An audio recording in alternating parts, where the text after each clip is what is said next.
Bonjour à tous et bienvenue dans cette nouvelle chronique taraborienne, une petite chronique d'unboxing, puisque j'ai reçu cette semaine Alien, toujours, vous voyez, j'ai toujours autant de mal avec ça, Alien RPG, donc le jeu dans l'univers d'Alien fait par Free Alligan, Free League Publishing, l'éditeur suédois qui nous avait déjà régalé avec Symbaroum, Forgotten Lands, Coriolis, Tales from the Loop.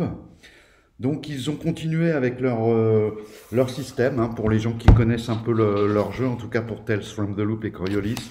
On est sur un système de jeu assez proche, avec des personnages définis par quatre attributs. Alors, je ne vais pas ici faire une critique trop longue, ça a déjà été fait, bien fait par Rollis TV notamment. Je crois que Mathieu a fait une bonne chronique où il présente bien l'ensemble du matériel, d'autant que moi je n'ai récupéré pour l'instant que le livre principal, le core rule. J'ai pas encore le scénario et autres choses. Donc, création de personnages avec, on va retrouver donc les caractéristiques, les attributs. Donc il y en a quatre: la force, l'agilité, la wits, ce qu'ils appellent la wits en fait, ça c'est un peu la volonté, l'intelligence, enfin, c'est un petit mélange de tout ça, la sagacité, etc. Et enfin l'empathie, qui va être la compétence qui va servir le plus pour les compétences sociales et les interactions sociales. À cette base, on va attribuer une carrière, une profession qui va permettre d'ouvrir des compétences, des skills, et puis également des talents qui sont rattachés. Alors apparemment, de ce que j'ai vu, il y a des talents rattachés à choisir parmi ceux qui sont ouverts avec votre carrière, et des talents qui, eux, sont des talents génériques, entre guillemets, qui peuvent être pris par tous les joueurs. Bon, c'est un très beau livre, tout ce qu'on peut dire, c'est, voilà, bon là, il n'y a pas trop d'éclairage ici aujourd'hui pendant cet orage.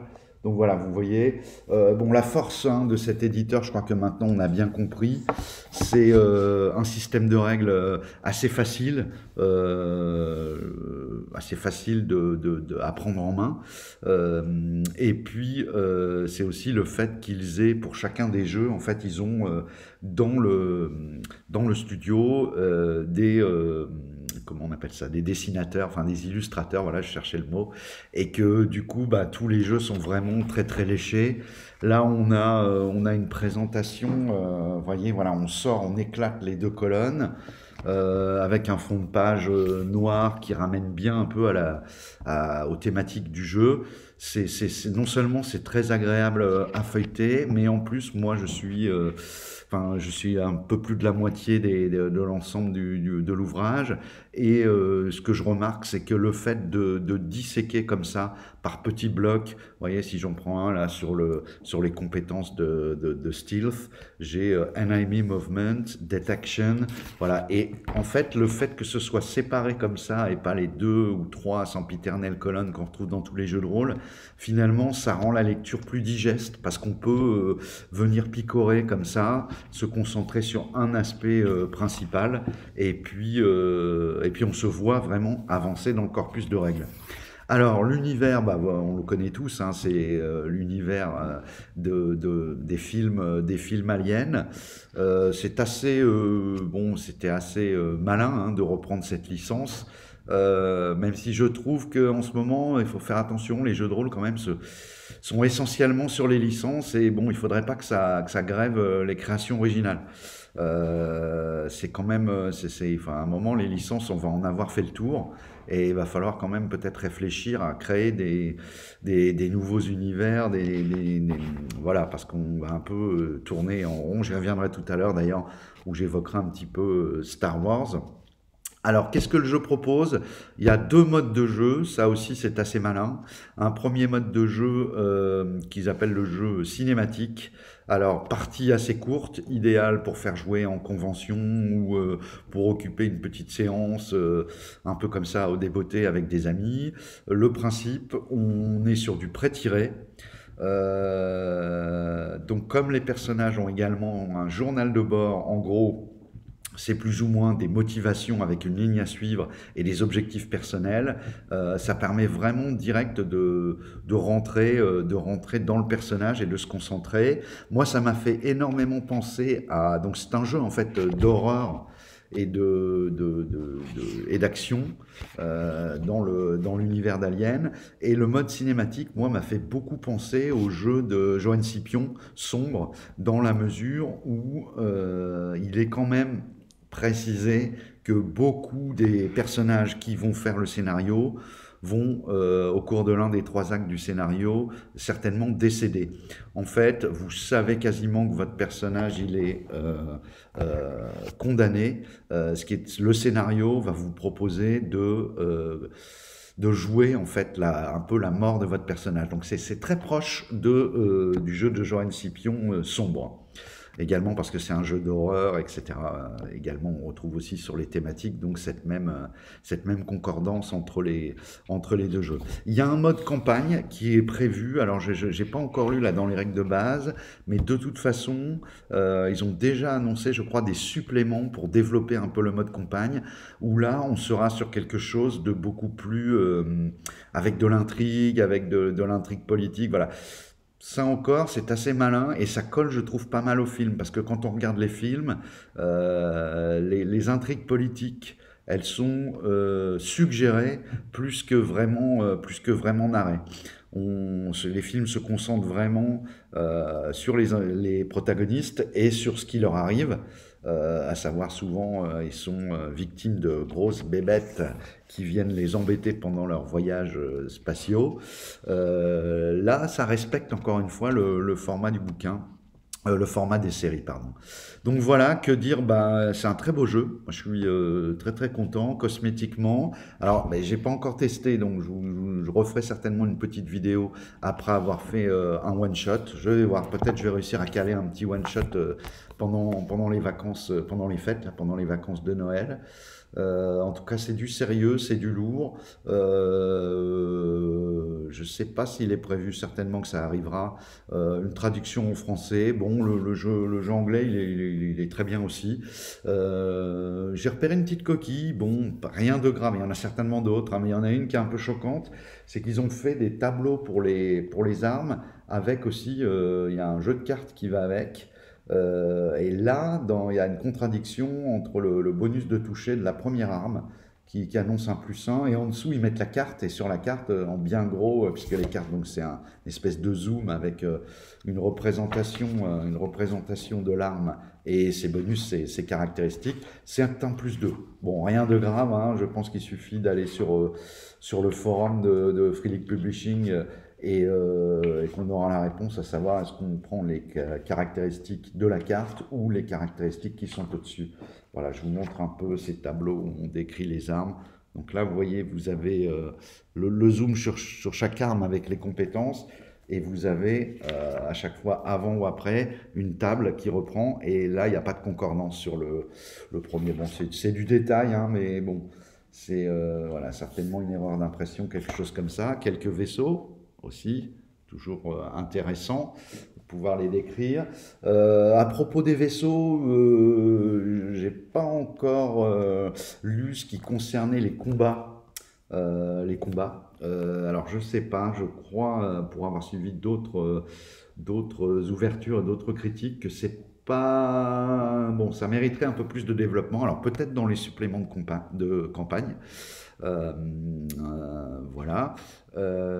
Autre chose qui m'a un peu déçu, c'est les dés. En fait, il y a 2 types de dés. Il y a les dés pour réussir les compétences. Donc en fait, quand vous voulez faire une action, vous tirez un nombre de dés, un pool de dés égal au score de votre attribut, plus éventuellement à votre score de compétences si vous pouvez faire un match des deux. Et sur ces dés, les 6 sont une réussite. Normalement, il suffit d'avoir un 6 pour que l'action réussisse. Si vous en avez plus, vous avez un système, ça peut vous ouvrir un peu comme des réussites critiques, enfin des gradations dans les réussites qui vous permettent quand vous utilisez un objet tel qu'une arme, par exemple, de déclencher des bonus supplémentaires, des dégâts supplémentaires, des facultés supplémentaires de l'arme. Et vous avez un deuxième set de dés qui sont les dés de stress. Parce que la bonne idée dans ce jeu, c'est d'avoir une jauge de stress. Là encore, c'est pour coller à la thématique des films. Au fur et à mesure que votre personnage est confronté à l'horreur et au suspense, eh bien, il va petit à petit, sa jauge de stress va augmenter. Donc, vous tirez les jets de stress. Les 6, encore une fois, sont une réussite. Et là, il y a également une petite créature alien qui est dessinée sur la face 1. Et si vous tombez dessus, bon bah là derrière il faut faire un jet dans la table de panique qui va un peu vous orienter le maître de jeu et le joueur pour comment jouer leur personnage suite à cette panique. Ça fait grosso modo un peu penser à la système de jauge de la santé mentale dans l'appel de Cthulhu ou au système de jauge psychologique dans Crime. Voilà, ce genre de choses c'est de plus en plus présent dans les jeux de rôle et c'est vrai que ça fait une adversité supplémentaire en plus des simples jauges de points de vie dans les jeux plus anciens où on avait en fait visiblement les joueurs bloqués sur une seule chose, leur jauge de points de vie. Tout le reste, on s'en fichait un peu, c'était laissé à l'appréciation. Là, on commence à s'attacher aux réactions psychologiques du personnage. Voilà pour ce jeu. Donc j'ai un petit quai, comme je vous le disais, sur les dés parce qu'ils vendent des dés qui sont fort jolis. Bon, moi je trouve qu'ils sont autour de 22 € pour 10 D6. Bon, ça veut dire que si vous voulez et les dés normaux et les dés de stress, vous n'êtes pas loin du 50 €. Ça fait cher pour des petits bouts de plastique. Surtout que vous pouvez très bien jouer avec des dés normaux. Enfin voilà, bon, comme ça au moins il y en a peut-être pour toutes les bourses et chacun peut voir celui qui veut acheter les dés ou pas. Il y a des cartes également, donc des cartes d'armes et des cartes qui servent à tirer les initiatives. Encore une fois, les decks de cartes ne sont pas obligatoires, vous pouvez remplacer par un jeu de cartes normal, ça fonctionne très bien. Donc ça, une fois de plus, c'est à chacun de voir. Il y a un écran de jeu également qui est sorti dans la première volée d'ouvrage. Donc vous avez ce livre de base, un scénario, en mode cinématique, un écran, les cartes et les dés spéciaux. Voilà, et du coup, j'en profite de faire cette petite vidéo d'ouverture donc sur de la SF pour vous faire part d'une chose. Alors je ne sais pas si vous êtes comme moi, mais que vous aimez bien de temps en temps une petite partie de Star Wars, encore un jeu à licence. J'ai découvert tout récemment 2 jeux. Alors moi j'ai eu l'occasion de jouer quand j'étais beaucoup plus jeune à Star Wars dans les années 80, D6, la version de West End Games, qui je crois avait été traduite à l'époque par Descartes. Je ne suis pas sûr que ce soit Descartes, il faudra vérifier, mais il me semble. Enfin voilà, il y avait une version française de ce jeu. Donc système OD6. Là, ils avaient ressorti West End Games une version anniversaire des deux de l'ouvrage de l'or et l'ouvrage de règles. Dans une espèce de cartouche. Voilà, c'était une bonne initiative, ça a bien marché. Il y a également le jeu FFG que j'ai eu l'occasion de tester, j'ai beaucoup moins aimé leur système avec les dés spéciaux, enfin je trouvais ça lourd à gérer. Bon, c'était une table qui débutait dessus, peut-être qu'avec des joueurs plus expérimentés ça se passe mieux. Moi j'ai trouvé que c'était beaucoup moins fluide que le jeu en D6. Et j'ai découvert, donc, comme je vous le disais, tout récemment, 2 hacks de la version D6 de West End Games. Et donc, il y a un premier hack qui s'appelle Hyperspace D6, qui vraiment tient sur une trentaine de pages, donc toujours sur ce système OD6. Et le deuxième s'appelle Star Wars Essentials Rules D6. J'essaie de retrouver, voilà, Star Wars D6 Rules Essential.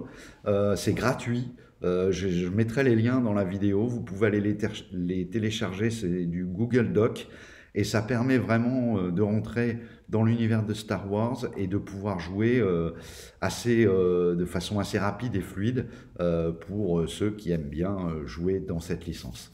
Voilà, bah écoutez, je vous souhaite à tous de très bonnes fêtes de Noël et je vous dis à très bientôt sur la chaîne pour des nouvelles vidéos. Au revoir!